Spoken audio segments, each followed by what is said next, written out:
يا رجائي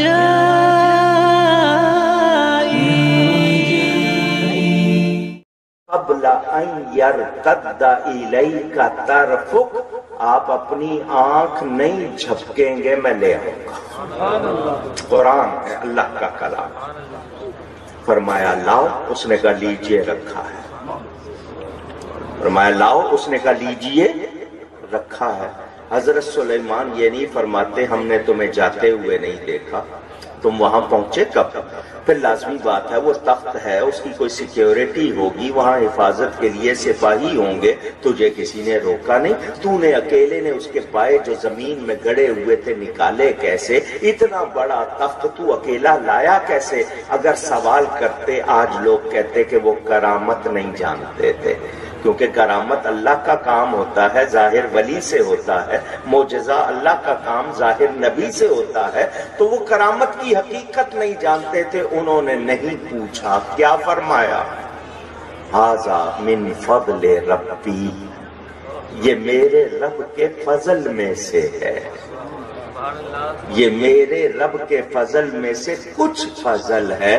آنے والوں، قیامت تک والوں سن لو، میرا نام سلیمان ہے، میں اللہ کا نبی ہوں، یہ میرا امتی ہے، اندازہ کر لینا میرے بعد تشریف لانے والے رسول اللہ وہ مجھ سے افضل ہیں، ان کی امت میری امت سے افضل، ان کی امت کا ولی میری امت کے ولی سے افضل۔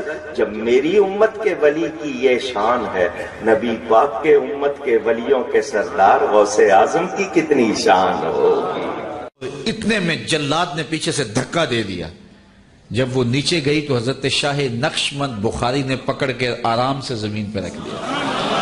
تو حیرت زدہ ہوگی، حضرت آپ کب آئے تھے؟ کہا تو از چبارہ آمدی من از بخارا آمدم، تو چبارے سے چل پڑی تھی، میں بخارے سے چل پڑا۔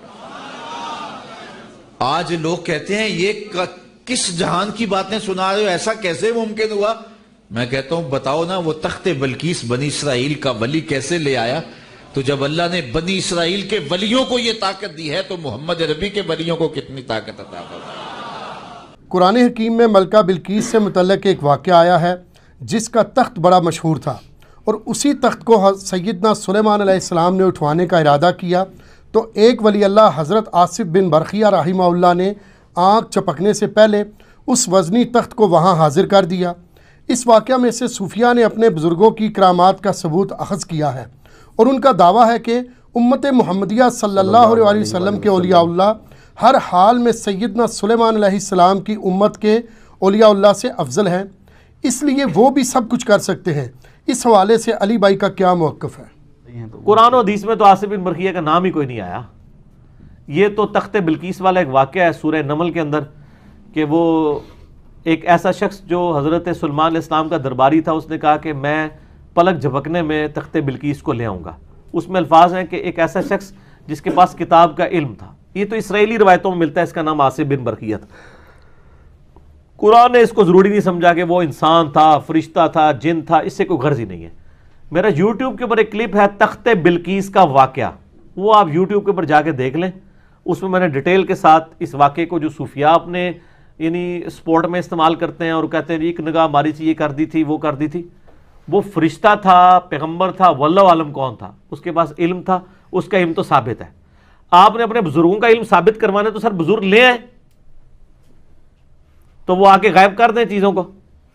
ایک مہربانی کریں، میری یوٹیوب سے ویڈیو کو غائب کروا دیں نگاہ مار کے، اور یہ بھی بعد میں کریں، پہلے تو گستاخانہ فلمیں ڈیلیٹ کرائیں نا یوٹیوب سے نگاہ مار کے۔ یہ بزرگ جو آج ہمارے مسلمانوں کے لیے تکلیف کا باعث بنی ہے، یہ کہتے ہیں نہیں ایک نگاہ مار کے تو وہ یہ کر دیتے ہیں، لوگوں کے دل بدل دیتے ہیں، ایک نگاہ ماریں تو چاہیں تو اشاروں سے اپنے کایا ہی پلٹ دیں دنیا کی۔ اور دنیا چھڑ دو، یوٹیوب دی جڑی ہارڈ ڈسک پئیاں نے نا امریکہ وچ، جن وچ نبی علیہ السلام کی گستاخانہ فلمیں سٹور ہوئی ہیں، وہ ڈیلیٹ کرا کے دسو تسی۔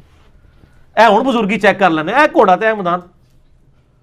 میں کہتا ہوں جی، میں اپنے اوپر کہتا ہوں اگر میرے پاس ایسی بزرگی ہے تو میری بزرگی پہ لعنت ہے کہ میں زندہ ہوں اور حضور کے بارے میں گستاخانہ فلمیں اپلوڈ ہوں اور میں نگاہ مار کے ان کو ڈیلیٹ نہ کرا سکوں۔ اللہ نے نہیں کرنی، کیونکہ اللہ نے بقدر ایفرٹ رکھا ہے دنیا کو۔ وہ تو آج بھی آپ نے سورہ محمد میں آیات پڑھی، اللہ تعالیٰ ماتا ہے مسلمانوں، اللہ تعالیٰ چاہے تو آنے واحد میں بدلہ لے سکتا ہے، لیکن وہ تمہارے ذریعے کروانا چاہتا ہے، تو سر کرو نا، پھر کر کے دسو نا تواڈے کول نگاہ ہے تے نگاہ مار کے ڈیلیٹ کروا کے بتائیں نا یوٹیوب سے ویڈیو. ٹھیک ہے, منتیں مارتے رہتے کافروں کی, کئی سالوں سے مار رہے ہیں, تو کسی بزرگ کی جا کے منت مارے, وہ ایک نگاہ مارے اور اس کے بعد پاکستان کی بجلی پوری کر دے, پاکستان کا IMF سے قرضہ نہ لینا پڑے. ایک نگاہ مارو کہتے جی وہ مسلح چکیا سونے دیا کانا تھلے. ٹھیک ہے, تو عمران خان صاحب بےچارے یہ لوگوں سے تو نہ مانگتے پھر رہے ہوں, کسی بزرگ کے پاس ہی. میں عمران خان صاحب سے بھی کہتا ہوں کہ سر یہ جو آپ ماتھے ٹیکتے رہے ہیں مزاروں کے اوپر جا کے, ان مزار والوں کو کہنا کہ ڈالر آپ کو ارینج کر دیں, اگر دنیا کے خزانے ان کے پاس ہیں تو دینا. وہ مزار خود لوگوں کے چندوں کے اوپر چل رہے ہوتے ہیں, ان کے گدی نشین جو ہیں وہ لوگوں کے چندوں کے اوپر اپنی گاڑیوں میں پٹرول پھونک رہے ہوتے ہیں. ٹھیک ہے, اور لیکن مریدین اتنے سادہ ہیں, انہوں نے گاڑی کے پیچھے لکھا ہوتا ہے نگاہ مرشد. ٹھیک ہے نا جی, بہتر تو صاحب لکھ کے لگاتے ھذا من فضل ربی. اور وہ تخت بلقیس والے واقعے میں بھی یہی ہے, وہ جب تخت آ گیا نا تو حضرت سلیمان علیہ السلام نے یہ نہیں کہا کہ جناب بڑے پہنچے بزرگ ہو, ان کا ھذا من فضل ربی. حضرت مریم سلام اللہ علیہا کے پاس بے موسمی پھل جب دیکھے نا حضرت زکریا نے, کہا یہ کہاں سے ہیں؟ ان کا اللہ کے پاس سے آئے ہیں. حالانکہ ان کے حضور تہاڈی برکت ہے, تہاڈی شاگردنی ہے, تہاڈی نگاہ کرم ہے, شاگردنی تھی نا. اور وہاں پہ حضرت زکریا علیہ السلام نے بھی پھر محراب میں جا کے کہا اللہ جس کو تو بے موسمی پھل اگر دے سکتا ہے تو مجھے بھی بڑھاپے میں اولاد دے دے. انہوں نے بھی آگے سے اللہ کی طرف رجوع کیا.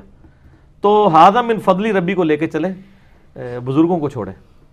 اب وہ یہ کہتے ہیں جناب کہ جی وہ انہوں نے فکر لگ, اچھا اس سے تو توحید اخذ کرنی چاہیے تھی. یہ چکر میں پڑ کے وہ کہتے ہیں جی وہ بندہ لبو کیڑا جے جنہیں انج کر کے تخت لے کے آئے. وہ بندہ اگر امپورٹنٹ ہوتا نا تو اللہ تعالیٰ اس کی تعریف وہاں پہ بیان کرتا, اس کے تو فوراً ساتھ ھذا من فضل ربی آ گیا. قرآن پاک خاموش ہے کہ یہ کون تھا بندہ. یہ جن تھا, انسان تھا, فرشتہ تھا, پیغمبر تھا. کہا وہاں پہ ایک شخص تھا جس کے پاس کتاب کا علم تھا. قرآن کی روح سے تو کتاب کا علم جو ہے نا وہ پیغمبر کو دیا جاتا ہے. عین ممکن ہے وہ پیغمبر ہو, کیونکہ ایک وقت میں کئی پیغمبر اگلے زمانوں میں ہوا کرتے تھے. عین ممکن ہے وہ کوئی فرشتہ ہو, جیسا کہ بخاری مسلم میں حدیث ہے, اے اللہ روح قدس کے ذریعے حسان کی مدد فرما. حسان ابن ثابت شعر کہتے تھے تو اللہ تعالیٰ کہ حضور نبی علیہ السلام نے دعا کی کہ جبرائیل علیہ السلام کے ذریعے اس کی مدد فرما, جس طرح قرآن پاک میں آتا ہے عیسیٰ علیہ السلام کی اللہ نے مدد کی تھی روح قدس کے ذریعے کہ وہ مٹی کی مورت میں پھونک مارتے تھے وہ پرندہ ہو جاتی تھی. مادرزاد اندھے اور کوڑیوں پہ ہاتھ پھیرتے تھے تو اس کو شفا ہو جاتی تھی. روح قدس کے ذریعے حضرت عیسیٰ علیہ السلام کی مدد کی گئی. تو یہاں پہ بھی سلیمان علیہ السلام کی مدد کسی فرشتے کے ذریعے کی گئی ہو, اہم ممکن ہے.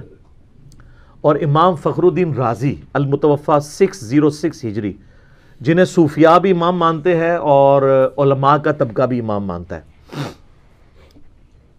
انہوں نے بڑی ایک مشہور تفسیر لکھی, تفسیر کبیر. وہ بضد ہے کہ یہ جو الفاظ ہیں نا کہ وہ شخص جس کے پاس کتاب کا علم تھا یہ خود حضرت سلیمان علیہ السلام ہی تھے. سلیمان علیہ السلام خود وہ تخت لے کر آئے اور ان کا ھذا من فضل ربی, دیکھو میں لے آیا ہوں یہ. اچھا اب انسانوں کو مصیبت پڑ گئی ہوئی ہے, پوری تصوف کھڑی تھی اس واقعے پہ. صوفیوں کے امام اور ایسا امام جسے علماء بھی امام مانتے ہیں, وہ کہتے ہیں سلیمان علیہ السلام آپ لے کے آئے ہیں. اب اگر وہ سلیمان علیہ السلام لے آتے ہیں تو ساری بابیں ختم. ٹھیک ہے, تو یہ میں نے علمی طور پہ بات کی, لیکن یہ ان کی جو تفسیر ہے یہ قرآن میں فٹ ان نہیں بیٹھتی.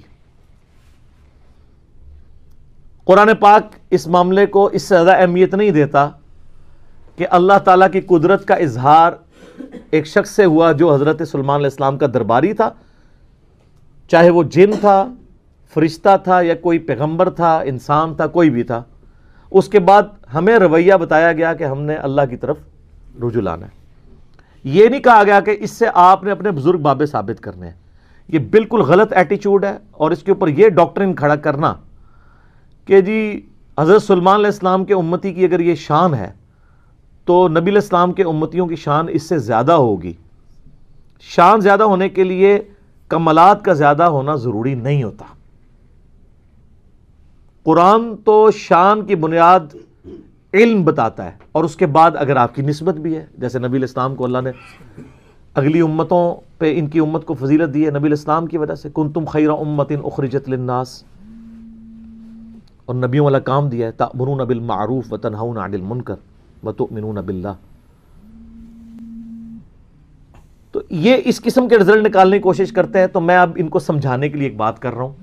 کئی ایک چیزیں ہیں جو اگلے انبیاء کو جزوی طور پہ فضیلت حاصل تھی جو ہمارے نبی علیہ السلام کو حاصل نہیں ہے. کلی فضیلت ہمارے پیغمبر کی ہے صلی اللہ علیہ وآلہ وسلم. میں آپ کے سامنے رکھتا ہوں. ہمارے نبی علیہ السلام کو موت آ چکی، اللہ کی جنتوں میں زندہ ہے. عیسیٰ علیہ السلام آج تک نہیں مرے، ان کو موت نہیں آئی. وہ تو رفع سماوی ہوا نا، وہ اپنی سیکنڈ ڈسینڈنگ کے اندر اللہ تعالیٰ وہ یہاں پہ اس امت میں آئیں گے اور زندگی گزار کے فوت ہوں گے. تو حضرت عیسیٰ علیہ السلام تو ابھی تک زندہ ہے. تو اب یہ فضیلت نبی علیہ السلام کو آپ دیں گے؟ تو یہ کوئی طریقہ نہیں ہوتا اینالوجیز بنانے کا. اگر نبی علیہ السلام کے ساتھ اینالوجیز نہیں بنا سکتے تو باقی تو پھر چھاڑ ہی دو نا. ان کے امتیوں کی بنیاد بنانا تو بڑی دور کی بات ہے. جو چیز ثابت ہوگی وہ ہم مانیں گے. سلیمان علیہ السلام کا وہ امتی تھا یا کوئی فرشتہ تھا یا جن تھا یا صحابی تھا، وہ کام کر دیا، وہ تو ہمارے پاس ثابت ہو گیا. آپ اپنے بابوں کے بارے میں جو جھوٹے کلیم کر رہے ہیں نا، وہ آپ کو ثابت کرنے کے لیے لانا پڑے گا. اور آج کل تو بڑا آسان دور ہے، کہتے ہیں دنیا اولیاء اللہ سے خالی نہیں ہے. ایک ولی بھی نہیں پہ لفظ تو جس کو ہم B B C, CNN، Al Jazeera, Geo, ARY، Dunya T V کے سامنے لے کے آئیں اور ساری دنیا کو بابوں کا پجاری بنا لیں جو آپ بنوانا چاہتے ہیں. باپ بھی بنا لیں تو لے آئیں، ہم اس کے سامنے وہ یہ اس میں سے کوئی کام کر کے بتائیں. کہتے ہیں نا جناب بزرگ سب کچھ کر لیتے ہیں اور ان کے پاس بڑی بڑی کوالٹیز ہوتی ہیں. اور یہاں تو کتنے لوگ ہیں جو ایلوژن کر دیتے ہیں. یہ ڈیوڈ کاپر فیلڈ کو ذرا آپ یوٹیوب پہ جا کے دیکھیں، کرس اینجل کو دیکھیں. کبھی وہ پانی پہ چل رہا ہے، کبھی دیوار پہ چڑھ کے بتا رہا ہے، کبھی ہوا میں اڑ کے. وہ سارا ایلوژن ہی کیا ہوا ہے اس نے، وہ پورا دھوکہ ہے. اس کی بھی ویڈیوز رکھی ہیں کیسے کر رہے ہیں. اللہ نہ کرے پاکستان آ جائے تو سارے مولویاں اور پیراں دی دکاناں بند، سارے دربار اجڑ جان گے. آپ دیکھ لیں وہ جو کچھ کر کے بتا رہا ہے. کیوں؟ لوگ کہیں گے آپ کے بابوں کی تو کتابوں میں لکھی ہوئی ہیں، جعلی کتابیں باتی ہیں، یہ تو ہم سامنے دیکھ رہے ہیں. تسی آؤ تو کر کے دسو، ان کر کے دسو نا جناب.